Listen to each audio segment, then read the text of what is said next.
Supreme court ఆదేశాన్ని SBI తిరస్కరిస్తా ఉంది.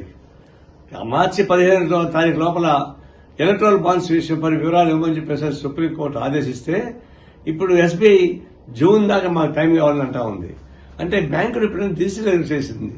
ఏ రోజుకు ఆ రోజు బటన్ నొక్కితే మొత్తం రాళ్ళు బయటపడతాయి. అంటే జూన్ దాకా టైం కావాలా అంటే ఉద్దేశపూర్వకంగా దొంగ రాజకీయ నాయకుల్ని, దొంగ డబ్బుల్ని కాపాడడానికి ఉపయోగపడేటువంటి బహిరంగ చర్య తప్ప కానే కాదు.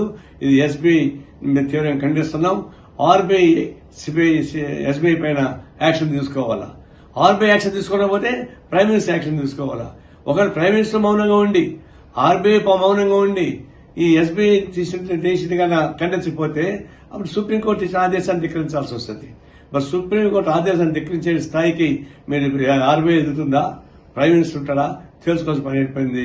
ఎస్బీఐ మీద తీవ్రమైనటువంటి యాక్షన్ తీసుకోమని చెప్పేసి మేము డిమాండ్ చేస్తా ఉన్నాం.